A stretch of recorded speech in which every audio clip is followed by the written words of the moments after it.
बहुत ही मीठे स्वरों के साथ वह गलियों में घूमता हुआ कहता, बच्चों को बहलाने वाला, खिलौने वाला। इस अधूरे वाक्य को वो ऐसे विचित्र किंतु मादक मधुर ढंग से गाकर कहता कि सुनने वाला एक बार अस्थिर हो उठते। उसकी स्नेहाभिषिक्त कंठ से फूटा हुआ गान सुनकर निकट के मकानों में हलचल मच जाती। छोटे छोटे बच्चों को अपनी गोद में लिए युवतियाँ चीखों को उठाकर छज्जा पर नीचे झांकने लगती। गलियाँ और उनके अंतर्व्यापी छोटे छोटे उद्यानों में खेलते और इतलाते हुए बच्चों का झुंड उसे घेर लेता और तब वो खिलौने वाला वहीं बैठकर खिलौने की पेटी खोल देती। बच्चे खिलौने देखकर पुलकित होते। वे पैसे लाकर खिलौने का मोलभाव करने लगते। पूछते, इसका दाम क्या है? और इसका? और इसका? खिलौने वाला बच्चों को देखता और उनकी नन्ही नन्ही उंगलियां से पैसे ले लेता और बच्चों की इच्छानुसार उन्हें खिलौने दे देता। खिलौने लेकर फिर बच्चे उछलने कूदने लगते और तब फिर खिलौने वाला उसी प्रकार गाकर कहता, बच्चों को बहलाने वाला, खिलौने वाला। सागर की हिलोर की भांति उसका ये मादक गान गली भर के मकानों में इस ओर से उस ओर तक लहराता हुआ पहुंचता और खिलौने वाला आगे बढ़ जाता। राय विजय बहादुर के बच्चे भी एक दिन खिलौने लेकर घर आए। वे दो बच्चे थे, चुन्नू और मुन्नू। चुन्नू जब खिलौने ले आया तो बोला, मेला घोला कीचा छिंदले।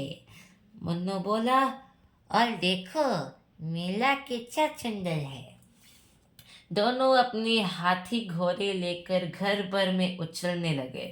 इन बच्चों की माँ रोहिणी कुछ देर तक खड़े खड़े उनका खेल निरखती रही। अंत में दोनों बच्चों को बुलाकर उसने पूछा, अरे यो छन्नू मुन्नू, ये खिलौने तुमने कितने में लिए हैं? मुन्नू बोला, 2 पैसे में, खिलौने वाला दे गया है। रोहिणी सोचने लगी, इतने सस्ते कैसे दे गए हैं? कैसे दे गए हैं ये तो वही जाने। इतना तो लेकिन दे तो गया ही है, इतना तो निश्चय है। एक जरा सी बात ठहरी। रोहिणी अपने काम में लग गई। फिर कभी उसे इस पर विचार करने का आवश्यकता भी भला क्यों पड़ती। 6 महीने बाद नगर भर में 2-4 दिनों से एक मुरली वाला के आने का समाचार फैल गया। लोग कहने लगे, भाई वाह, मुरली बजाने में वो एक ही उस्ताद है। मुरली बजाकर गाना सुनाकर वो मुरली बेचता भी है, 100 भी 2-2 पैसे में। भला से उसे क्या मिलता होगा? मेहनत भी तो ना आती होगी। एक व्यक्ति ने पूछ लिया, कैसा है वो मुरली वाला? मैंने तो उसे नहीं देखा। उत्तर मिला, उम्र तो उसकी अभी अधिक ना होगी, यही 30-32 का होगा। दुबला पतला गोरा युवक है। बिकानी बीकानेरी रंगीन साफा बांधता है। वही तो नहीं जो पहले खिलौने बेचा करता था? क्या वो पहले खिलौने भी बेचा करता था? हाँ, जो आकार प्रकार तुमने बतलाया उसी प्रकार का वो भी था। तो वही होगा, पर भय है वो एक उस्ताद। प्रतिदिन इसी प्रकार उस मुरली वाले की चर्चा होती।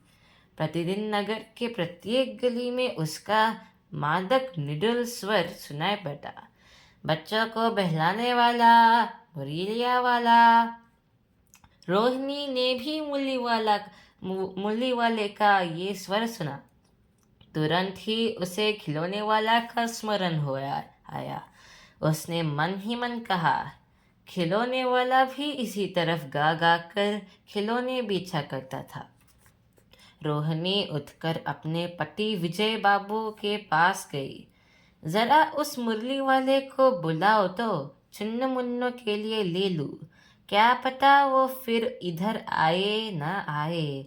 वे भी जान पड़ता है पार्क में खेलने निकल गए हैं।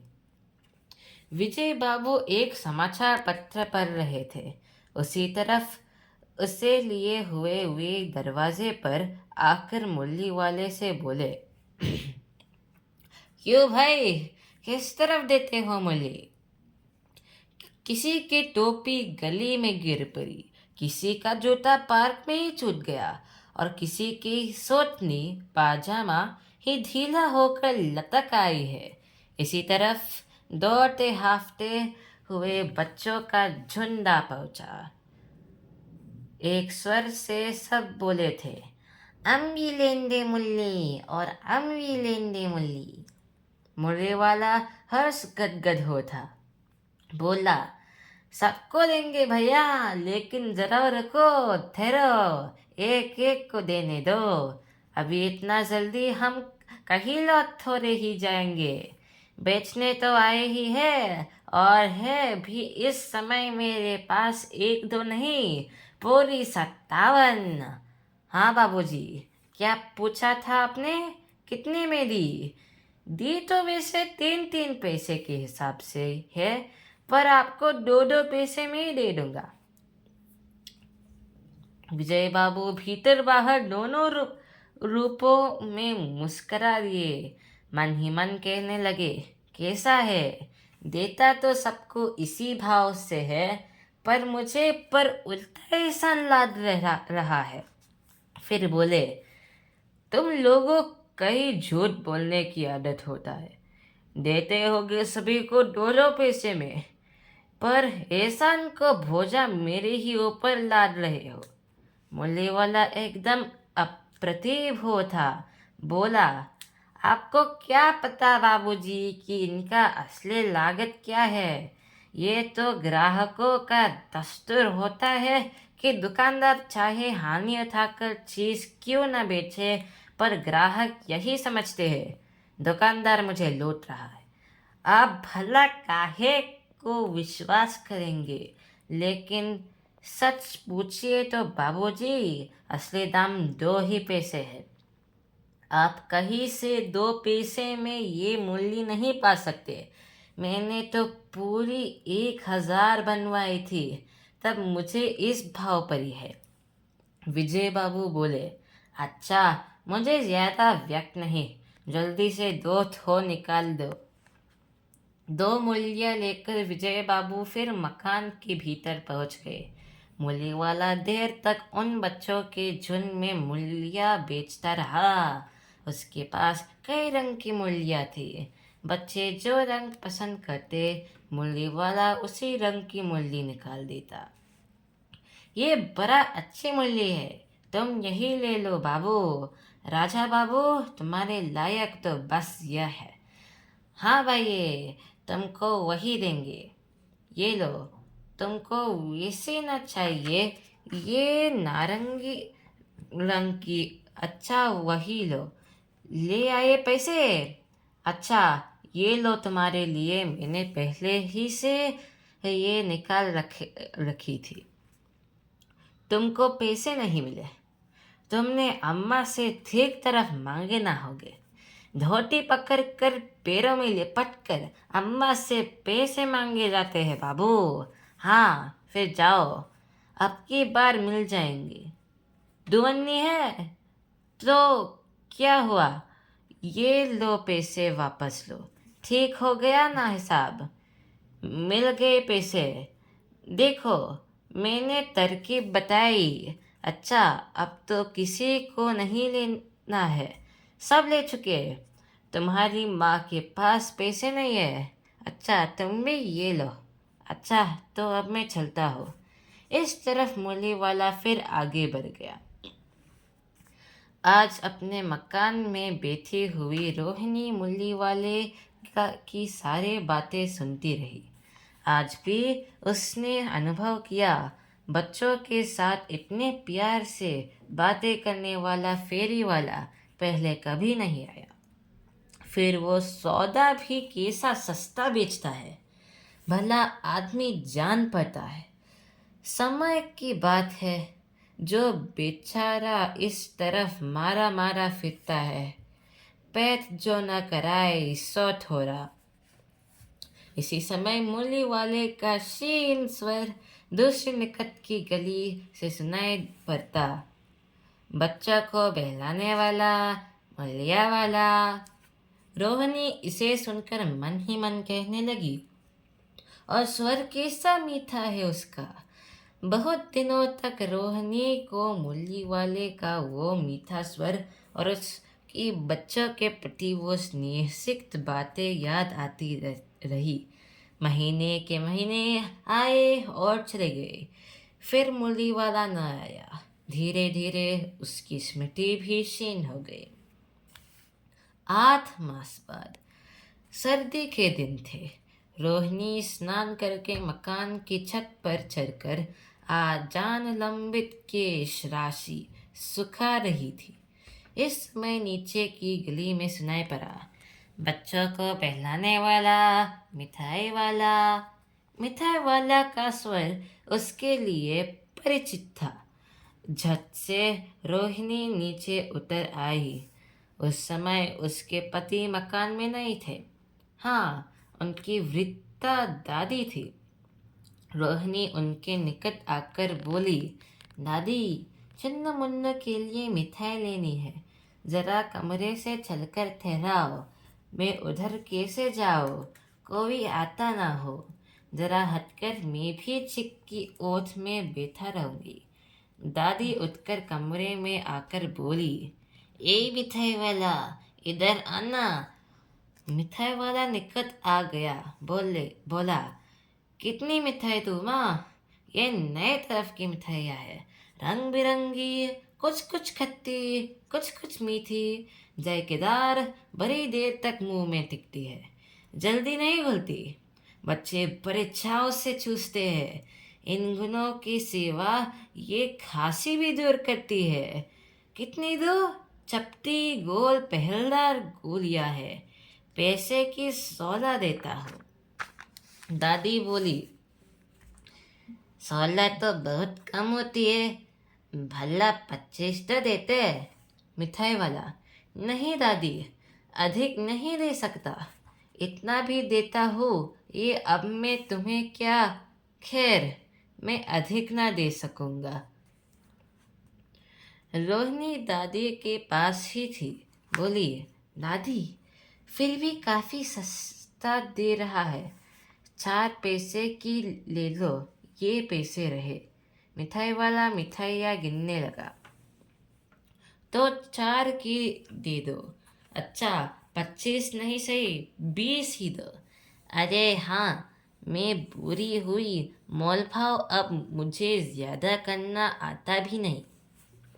कहते हुए दादी के पोपले मुंह से जरा सी मुस्कुराहट फूट निकली। रोहिणी ने दादी से कहा, दादी, इसे पूछो, तुम इस शहर में और कभी भी आए थे या पहली बार आए हो? यहाँ की निवासी तो तुम हो नहीं। दादी ने इस कथन को दोहराने की चेष्टा की ही थी कि मिठाई वाला ने उत्तर दिया, पहली बार नहीं और भी कई बार आ चुका हो। रोहिणी छिक की ओर ही से बोली, पहले यही मिठाई बेचते हुए आए थे या और कोई चीज लेकर? मिठाई वाला हर्ष, संशय और विस्मयादि भाव में डूब कर बोला, इससे पहले मुरली लेकर आया था और इससे भी पहले खिलौने लेकर। रोहिणी का अनुमान ठीक निकला। अब तो वो उससे और भी कुछ बातें पूछने के लिए अस्थिर थी। वो बोली, इन व्यवसायों में भला तुम्हें क्या मिलता होगा? वो बोला, मिलता भला क्या है, यही खाने भर को मिल जाता है, कभी नहीं भी मिलता है। पर हाँ, संतोष, धीरज और कभी कभी असीम सुख जरूर मिलता है, और यही मैं चाहता हूँ। 100 कैसे, वो भी बताओ? अब व्यर्थ उन बातों की क्यों चर्चा करूं? उन्हें आप जाने ही दो। उन बातों को सुनकर आपको दुख हुई होगी। जब इतना बताया है तब और भी बता दो। मैं बहुत उत्सुक हूँ। तुम्हारा हर्जा ना होगा। मिठाई में और भी ले लूंगी। अतिशय गंभीरता के साथ मिठाई वाला ने कहा, मैं भी अपने नगर का एक प्रतिष्ठित आदमी था। मकान, व्यवसाय, गाड़ी घोड़े, नौकर चाकर सभी कुछ था। स्त्री थी, छोटे छोटे दो बच्चे भी थे। मेरा वो सोने का संसार था। बाहर संपत्ति का वैभव था, भीतर सांसारिक सुख था। स्त्री सुंदरी थी, मेरी प्राण थी। बच्चे ऐसे सुंदर थे जैसे सोने के सजीव खिलौने। उनकी अतखेलिया के मारे घर में कोलाहल मचा रहता था। समय की गति, विधाता की लीला, अब कोई नहीं है। दादी, प्राण निकाले नहीं निकले, इसलिए अपने उन बच्चों की खोज में निकला हो। वे सब अंत में हो गए तो यही कही, आखिर कहीं न जन्मे ही हो गए। उस तरफ रहता, घुल घुल कर मरता। इस तरफ सुख संतोष के साथ मरूंगा। इस तरफ के जीवन में कभी कभी अपने उन बच्चों की एक झलक सी मिल जाती है। ऐसा जान पड़ता है जैसे वो इन्हीं में उछल उछल कर हंस खेल रहे हैं। पैसों की कमी थोड़े ही हो, आपकी दया से पैसे तो काफ़ी है। जो नहीं है इस तरफ उसी को पा जाता हो। रोहिणी ने अब मिठाई वाला की ओर देखा। उसकी आंख आंसू से तर है। इसी समय छुन्नु मुन्नु आ गए। रोहिणी से लिपट कर उसका आंचल पकड़कर बोली, अम्मा, मिठाई मुझसे लो। ये कहकर तत्काल कागज की दो पूरियां मिठाइया से भरी मिठाई वाला ने चुन्नु मुन्नु को दे दी। रोहिणी ने भीतर से पैसे फेंक दिए। मिठाई वाला ने पेटी उठाई और कहा, अब इस बार ये पैसे ना लूंगा। दादी बोली, अरे अरे, नाना अपने पैसे लिए जा भाई।